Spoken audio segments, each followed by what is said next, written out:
এই একটা জিনিসের জন্য আমরা সারা বছর অপেক্ষা করে থাকি, কখন এই জিনিসটা পাবো আর রেসিপি বানিয়ে নেব।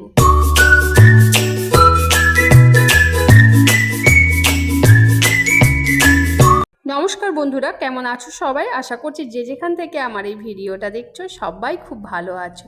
আমিও কিন্তু খুবই ভালো আছি। চলে এসেছি আরও একটা নতুন রেসিপি নিয়ে। রেসিপিটা তোমরা তোমাদের বাড়িতে অবশ্যই কিন্তু করে থাকবে, তাও আমি একবার তোমাদের সাথে আমার এই রেসিপিটা শেয়ার করে দিলাম। বাজারে এখন তাল ভালোই উঠেছে, আর সেই তাল দেখে লোভ সামলাতে না পেরে কিনে নিলাম একটা কালো রঙের বড় মতো তাল। তো তালটা তো নিয়ে এসেছি বাড়িতে, কিন্তু তাল নিয়ে আসাটাই শুধু একমাত্র কাজ নয়, এরপরে অনেক খুঁটিনাটি কাজ থাকে যেগুলো আমরা পার করে তবে একটা রেসিপি বানিয়ে নিতে পারি। তো সেই জন্যই দেখো, প্রথমেই তালটা ভালো করে ছুলে নিলাম। ছুলে নেওয়ার পর এখানে তালের পাল্পটা কিন্তু আমি বের করে নেব। আগের দিন তোমাদের সাথে শেয়ার করেছিলাম আমি একটা গ্রেটারের সাহায্যে কিভাবে তালের পাল্পটা বের করি। আজকে অন্যরকমভাবে আমি তালের পাল্পটা বের করে নেব। সেই জন্য একটা গামলার মধ্যে প্রথমে একটা তালের আটি নিয়েছি এবং কিছুটা জল দিয়ে খুব ভালো করে মেখে নিচ্ছি।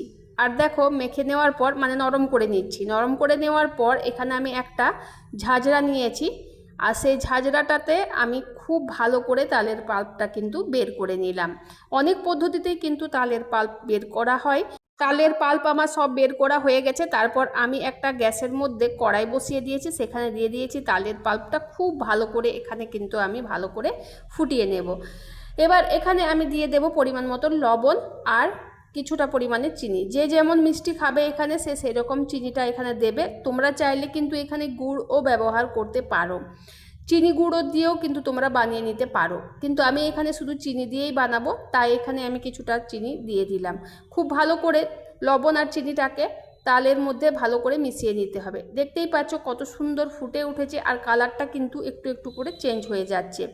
যখন কালারটা পুরোপুরি চেঞ্জ হয়ে যাবে তখন তোমরা বুঝতে পারবে যে তালের যে পাল্পটা সেটা ভালো করে ফুটিয়ে নেওয়া হয়ে গেছে। তাল লুচি সাধারণত আমরা কিন্তু তালের যে পাল্পটা আছে সেটা ফুটিয়েই তাল লুচিটা করে থাকি। আর কি বলো তো বন্ধুরা, যখন তালের বড়াটা করি তখন সেখানে কাঁচা তাল দিয়ে করলেও কিন্তু কোনো ক্ষতি হয় না, ভালো লাগে। তো তারপর দেখো, তালের পাল্পটা এখানে ফুটিয়ে নিয়েছি, তারপরে নামিয়ে নিয়ে ঠান্ডা করে নিয়েছি। আবার এখানে দিয়ে দিচ্ছি পরিমাণ মতো, কিন্তু আমি এখানে আটা ব্যবহার করেছি। এই লুচিটা করতে আমি কোনো ময়দার ব্যবহার করব না, গমের আটা দিয়েই কিন্তু আমি বানাবো। খুব ভালো করে মেখে নিলাম এখানে আমি আটাটা। তারপরে দেখো, এখান থেকে ছোট ছোট লেচি কেটে নেব। যেভাবে লুচি করতে হয় সেভাবেই করবে, কিন্তু তাও আমি একবার দেখিয়ে দিলাম আটাটা কেমনভাবে মাখতে হবে, কতটা শক্ত মাখতে হবে, আর কত বড় বড় লেচি কাটবে সেটা তোমাদের ব্যাপার। তোমরা বাড়িতে যেমন খাও সেরকমভাবেই কিন্তু কেটে নেবে। আমাদের বাড়িতে যেমন খায় সেরকমভাবে আমি লেচি কেটে নিয়েছি। তারপরে এখানে কিন্তু আমি সব লুচিগুলো একটার পর একটা গরম তেলে ছেঁকে নেব। এখানে আমি সাদা তেল ব্যবহার করেছি, তোমরা চাইলে সর্ষের তেল দিয়েও কিন্তু এটা বানিয়ে নিতে পারো। দুর্দান্ত স্বাদ হবে, স্বাদের কোনো কিন্তু তারতম্য হবে না এখানে। কারণ এই সব তালের লুচি, তালের পিঠা বা তালের ফুলুরি বলো, সর্ষের তেলেও কিন্তু খুবই ভালো লাগে খেতে। বন্ধুরা, তোমাদেরকে ভালোবাসা না জানিয়ে আমি আর পারছি না, কারণ আমার যে সমস্ত ভিডিও আমি আপলোড করছি আমার এই চ্যানেলে, তোমরা সেগুলোতে প্রচুর পরিমাণে ভালোবাসা দিচ্ছ। তার জন্য তোমাদেরকে অনেক অনেক ধন্যবাদ, অনেক অনেক ভালোবাসা। তোমরা না থাকলে আমি এতটা পথ সত্যিই এগিয়ে যেতে পারতাম না। সেজন্য তোমরা আমার পাশে সবসময় থেকো, এভাবেই থেকো, আর যাতে আমি আরও বাকিটা পথ অতিক্রম করতে পারি, আরও এগিয়ে যেতে পারি, কারণ তোমরা হচ্ছে আমার শক্তি। কথা বলতে বলতে এখানে আমার দুটো লুচি ভাজা হয়ে গেছে, আরও সব লুচিগুলো এখানে আমি ভেজে নিচ্ছি। এই স্বাদ যে কত পরিমাণে দুর্দান্ত হয় তোমাদেরকে বলে বোঝাতে পারবো না বন্ধুরা। যারা বাড়িতে বানিয়ে খাও তারা অবশ্যই জানবে।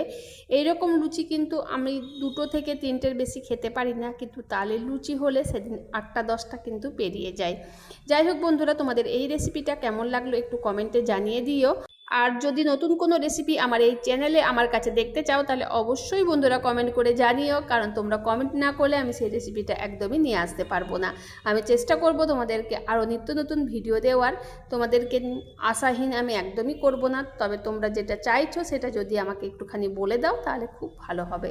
তো চলো বন্ধুরা, আজকের রেসিপিটা আমার এই পর্যন্তই। দেখা হচ্ছে তোমাদের সাথে আবার কোনো নতুন ভিডিও নিয়ে। ততক্ষণের জন্য তোমরা সবাই ভালো থেকো এবং সুস্থ থেকো।